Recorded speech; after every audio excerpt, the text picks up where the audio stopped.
Chapter 83, Stealing Foundation Part 3. 2 days later, Wang Lin was next to a creek, filling his gourd with water while carefully checking his surroundings. His expression suddenly changed as he cursed, "This is never going to end." He sent out his flying sword, put away his gourd as he jumped across the river, and ran deeper into the forest. A moment later, Tang Li carefully chased after Wang Lin, not daring to use any spiritual power. He looked very pathetic. His clothes were torn and his armor had lost its luster. His right arm was limp as he chased after Wang Lin. His hair was disheveled, his face was pale, and his eyes were filled with rage.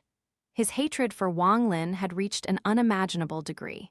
He had always been treated like a genius ever since he was little, and never before had he been put into such a pathetic situation.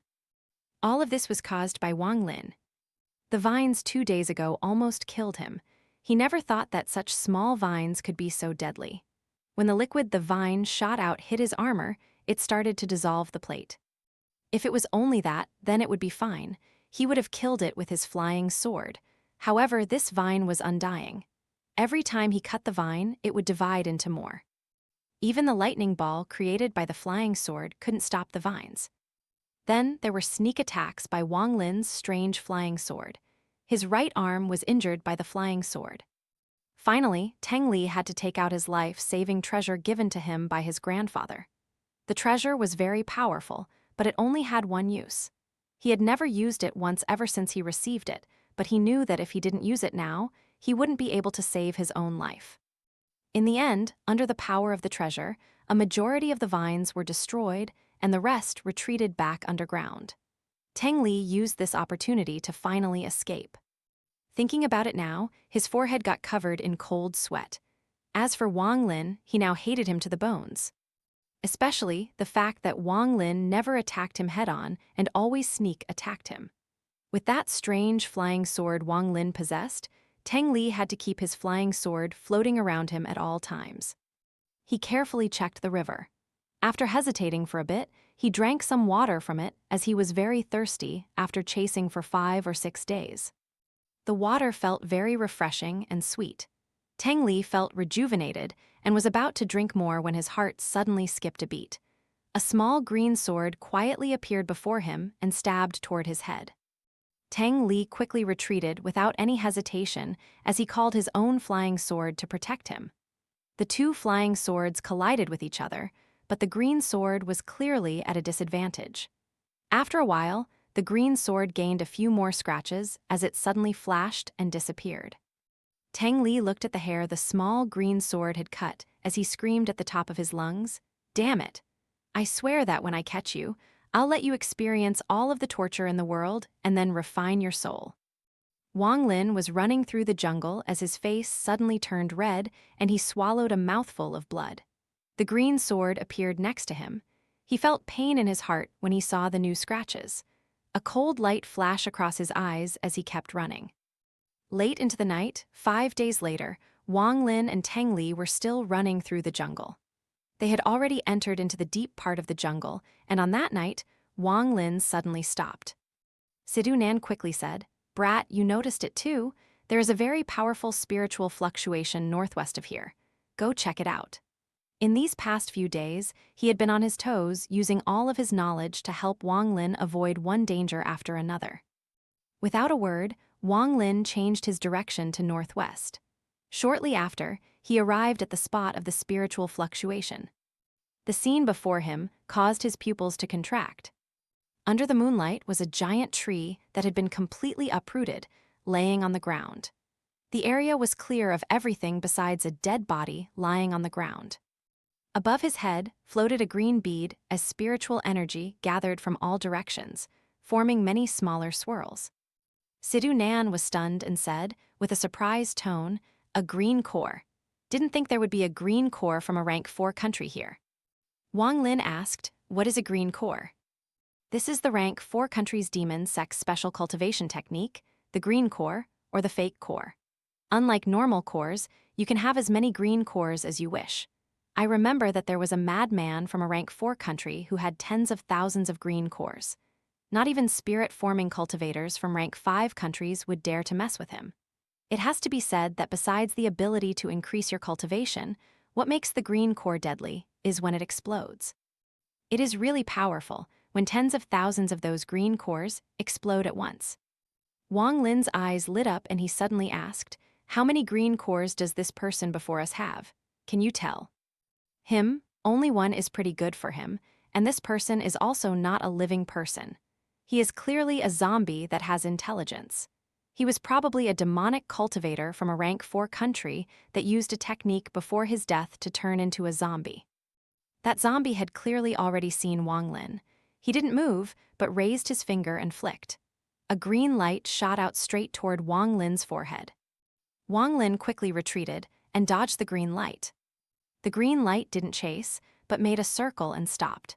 The green light projected a blurry image that released an unclear voice. "Leave this place. You die." With that, the image's body moved as it disappeared. Soon, the massive amount of spiritual energy fluctuation disappeared without a trace, as if it was completely covered up. Wang Lin carefully backed away without even batting his eyes.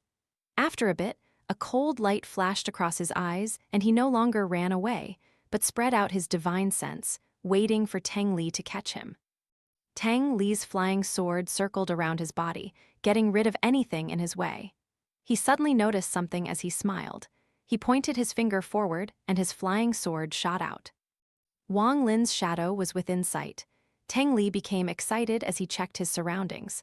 Wang Lin's actions put him on guard. He sneered, "How come you're not running?" Wang Lin pointed with his right finger, and the green flying sword appeared.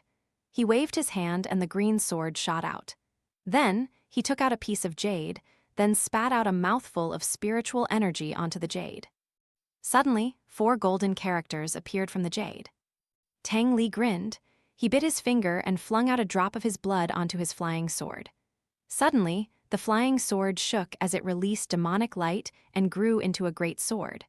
Countless lightning balls appeared as well, but there were clearly a lot less than before. The moment the great sword appeared, it released a cold aura as Tang Li swung it down. Wang Lin's small sword teleported and arrived behind Tang Li. Right before the sword could strike, Tang Li touched his bag of holding, and a bell suddenly appeared and attached to his body. The small green sword struck the bell and waves of ripples appeared on it. While the great sword was swinging down, Wang Lin pointed his finger, and the 4 golden symbols shot toward it. Wang Lin backed up until he arrived at the place he saw the zombie. The 4 symbols all exploded after they collided with the flying sword, sending it back up. However, there were simply too few golden symbols, so after pausing in the air for a bit, the great sword continued to swing down.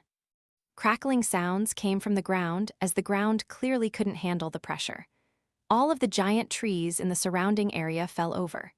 Just as the sword came down, Wang Lin's body was covered in a blue light and he teleported away. Just as the sword was about to come in contact with his body, he teleported 100 meters away with a stream of blood trickling down from his forehead. The great sword slammed down into the ground with a bang. Soon after, a ghostly scream appeared, and a ghostly figure that smelled like a rotten corpse charged toward Tang Li. Tang Li's expression suddenly changed. He already had his suspicions, but he didn't expect such a creature to be living here. He pointed his finger forward as the lightning balls slammed into the zombie. The lightning balls were very powerful, and lightning was also the weakness of all undead. They immediately exploded when they touched the zombie. The zombie let out a scream as part of its body was blown off, revealing black bones. Tang Li sneered as he waved his left hand. Suddenly, more than 10 lightning balls appeared around the flying sword. The lightning balls charged toward the zombie, with the great sword following closely behind. Wang Lin secretly thought, not good. He didn't think that the zombie would be this weak and was about to escape. The zombie also noticed that something was wrong and, in a life and death situation, it let out a scream and spat out a green core. The moment the green core appeared, it immediately exploded. A wave of energy expanded outward in a ring around the zombie. All of the surrounding plants turned to dust, and Tang Li, who was simply too close, bit the tip of his tongue and spat blood onto the bell attached to his body. In a flash, the bell went from a half-transparent state to a more solid form. There were many ancient patterns on the bell. The moment the wave hit Teng Li, the bell shook violently. It only lasted a few seconds before it cracked. Using the time the bell bought for him, Teng Li threw out one treasure after another. As the bell broke, defensive layers went up in front of him one by one.